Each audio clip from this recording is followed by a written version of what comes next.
damos la bienvenida a Miriam Bregman, legisladora en la ciudad de Buenos Aires, con una sonrisa, pero lamentablemente para hablar de un episodio más que triste que tuvo lugar en el día de ayer y que tuvo que ver con los residentes y lo que se votó dentro de la legislatura. Me decías, no los dejaron entrar. Y yo no entendía, porque vos sos legisladora, sí. No pueden no dejarte entrar. ¿Qué fue lo que pasó? Mira, pasó un hecho gravísimo, que es que mientras se trataba una ley que modifica, que perjudica el régimen de residentes y concurrentes en los hospitales, los médicos estaban afuera manifestándose, miles de pibes y pibas que se habían acercado a la legislatura a reclamar contra esta ley. Mientras ellos estaban ahí, comienzan a reprimirlos afuera, forcejeos con la policía. Nosotros nos levantamos de la sesión, 7 u 8 diputados, salimos afuera. A ver qué pasaba afuera. A ver qué pasaba, y lo que hacemos siempre. Yo además lo digo, creo que es parte de mi obligación. Cuando uno vota, o un diputado o una diputada de izquierda, está votando a alguien quienes nos eligen para que acompañemos las luchas, para que acompañemos los reclamos. Y eso es lo que voy a hacer cuando hay un evento de este tipo. Salimos, tratamos de ponernos en el lugar que corresponde para que no haya represión, tratamos de frenar a la policía y demás. En el medio de eso cierran todas las puertas de la legislatura y nos dejan afuera, pero no paran la sesión, sino que la sesión continúa, a pesar de que hubo planteos de que se pare, la sesión continúa, y tan es así que no nos dejan entrar a hablar a quienes estábamos anotadas para ingresar a hablar en el tema, y pasan a votación rápidamente.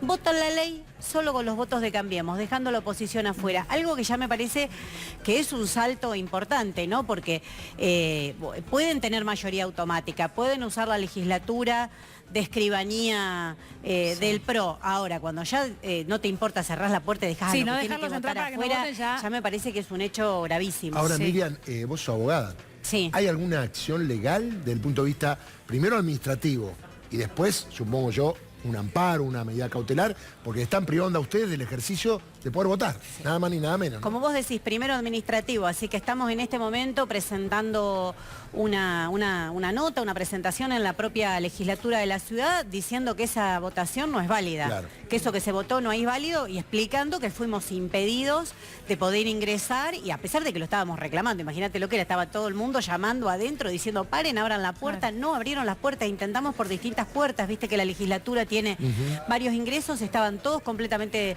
cerrados, así que creo que lo mínimo que tenemos que hacer es eso, y hubo otra nueva manifestación de residentes y concurrentes, y bueno, además de acompañar la pelea que ellos están dando, creo que corresponde que se sepa cómo está funcionando esto, ¿no? Claro. Hay otro ejemplo que se dio ayer que es muy significativo. Hace unos días se votó una ley de alquileres. Cambiemos, la vota en el Congreso de la Nación, pero ¿qué hace? Después vía la legislatura la modifica y hace que los alquileres de la ciudad de Buenos Aires se vayan retirando por vía modificar la legislación de los que van destinados a vivienda, y que sean todos puestos en función del turismo, con precios en dólares. Los alquileres temporarios. Claro. Habilita los alquileres temporarios, previamente modificó el Código Urbano para habilitar departamentos de 18 metros, entonces van generando una ciudad completamente expulsiva que no pueden vivir los que trabajan, los que venimos a vivir, a estudiar a la ciudad de Buenos Aires, sino todo pensada para el turismo. Entonces me parece que esto de ayer tiene que ver con eso, ¿no? Tiene que ver con una política que ya no importa lo que decimos, avanzan como quieran. Bueno, estaba pensando en lo que pasó en Bolivia, ¿no? En las últimas horas. Son atropellos, da la sensación de que son atropellos que uno piensa, bueno, ¿se pueden dejar pasar? Sí, se pueden dejar pasar, pero no entrar un legislador a votar porque va a votar algo que no te conviene es algo que no debe pasar. Quiero hacer referencia al tema de Grabois, en realidad es otra cuestión, pero en su llegada, bueno, fue agredido verbalmente allá en Bolivia, y sé que te expresaste a través de Twitter también. Me expresé, me comuniqué con la delegación que está en Bolivia, recién antes de ingresar también estuve hablando para preguntar en qué situación estaban, qué es lo que está pasando, y la verdad es que el gobierno argentino tiene que tomar cartas en el asunto, como ha hecho en otros casos donde hubo agresiones y hasta salió la ministra a dar declaraciones y demás, ¿no? Creo que tampoco da la sensación de que no va a pasar, porque no se expresaron. Tuvo que la autoproclamada presidenta Añez pedir que se expresara el actual presidente y no lo hizo. Y la verdad que entendemos que por Grabois... Pero creo que tampoco es una casualidad, ¿no? Esta agresión en el aeropuerto, y que al día siguiente, o a pocas horas, porque no pasó ni un día, salga un ministro como Murillo a atacar a la delegación de argentinos que está en Bolivia. Me parece que hay una decisión oficial de tomar esta actitud. Y bueno, hoy a las 4 de la tarde nosotros hacemos una reunión conjunta en la legislatura de la ciudad, de la Comisión de Derechos Humanos, que preside la diputada Victoria Montenegro, y en mi caso que presido la Comisión contra la Violencia Institucional, para tratar lo que está pasando en América Latina en términos represivos, y este tema, por supuesto, que lo vamos a incluir también. Igual que triste, ¿no?, que pase esto con argentinos y el presidente de la Nación Argentina no haga absolutamente nada, el canciller tampoco. Como que está muy bien lo que le está pasando a los argentinos, la delegación que fue a Bolivia, ¿no?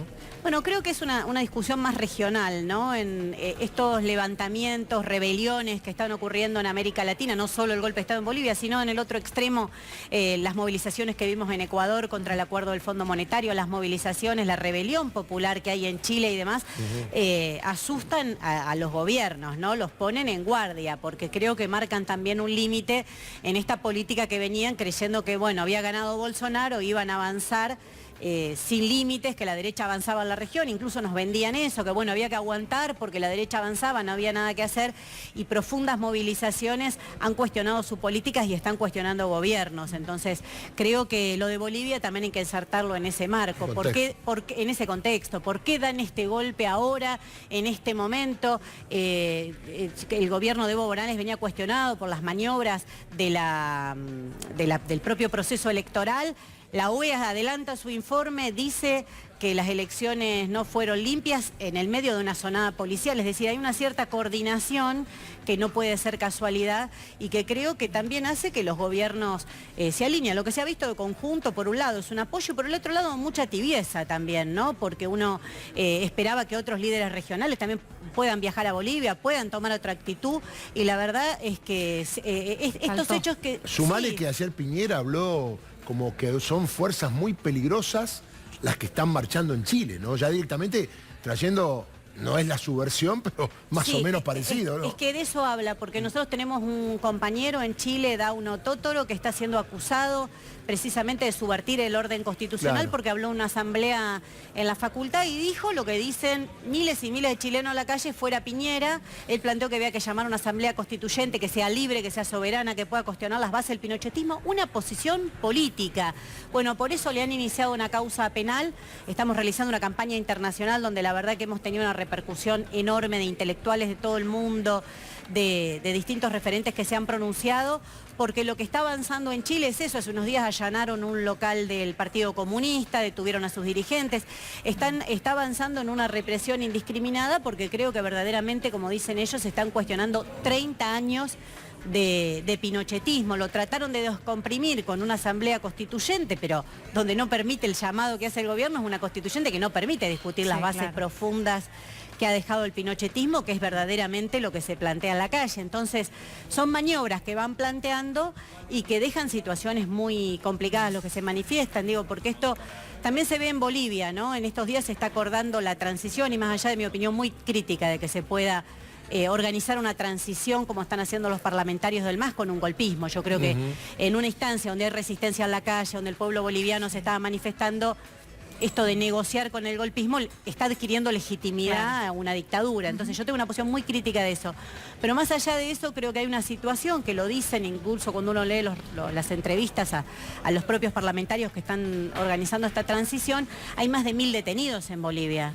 ¿Qué va a pasar con esa gente? Si están hablando de terrorismo, si al propio Evo Morales lo acusan de terrorismo, ¿qué puede pasar con una persona común que salió a manifestarse legítimamente, enfrentar un gobierno dictatorial y rebelarse contra un golpe de Estado? Entonces, es una situación que nos hace estar muy, muy alertas también aquí en Argentina, más allá de la posición del gobierno, que va a hacer lo que Trump le diga, ¿no? No creo que en esto tenga mucha originalidad Mauricio Macri, ni su canciller, ni nadie. Miriam, y volviendo a la República Argentina, y también mencionabas al canciller, porque se están nombrando en las embajadas, digamos, también en estos últimos días, cónsules también, antes de retirarse. ¿Qué opinás de este decreto? Se conoció hace algunas horas apenas, pero lo que hace es prolongar, ¿no?, los cargos, sobre todo cargos directivos, jerárquicos, por algunos años más, y la posibilidad de indemnizarlos en el caso que el nuevo gobierno tenga que despedirlos o decida despedirlos. Mira, ayer precisamente tuve posibilidad de hablar en una asamblea que hacían quienes se manifestaban frente a los residentes que se manifestaban frente a la legislatura y les decía eso. Qué distinto es el trato con ustedes que sostienen la salud pública, que están tratando de poner una carga horaria de 64 horas semanales, de quitarle o no concederle derechos elementales, y para los funcionarios ellos se garantizan estabilidad, indemnizaciones agravadas para el caso de que igual los despidan.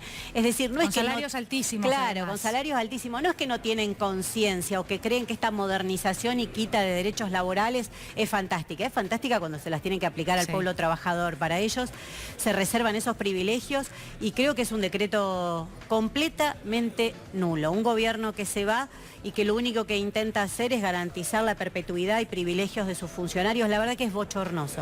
Es bochornoso porque, como vos decís, cobran salarios que cualquier trabajador tiene que trabajar 2 o 3 años para cobrar lo que ellos cobran en un mes. Entonces, es muy vergonzoso que estén rapiñando hasta el último momento a ver qué se pueden llevar, ¿no? Cuando además en la reforma uno de los ítems era ese fondo de jubilación, de indemnización que vos mismo, que el trabajador mismo debía ir juntando para pagarse en caso de ser despedido, ¿no? Y ahora estamos hablando de cargos jerárquicos que deberían cobrar una indemnización, bueno, con salario de 300.000 pesos, por ejemplo, ¿no? Sí, una vara muy distinta, ¿no? Para cuando hablan de los trabajadores. El concepto, ¿no? Está bastante confuso, pero bueno, es como vos decías. Gracias, Miriam, por haber venido. Muchas gracias.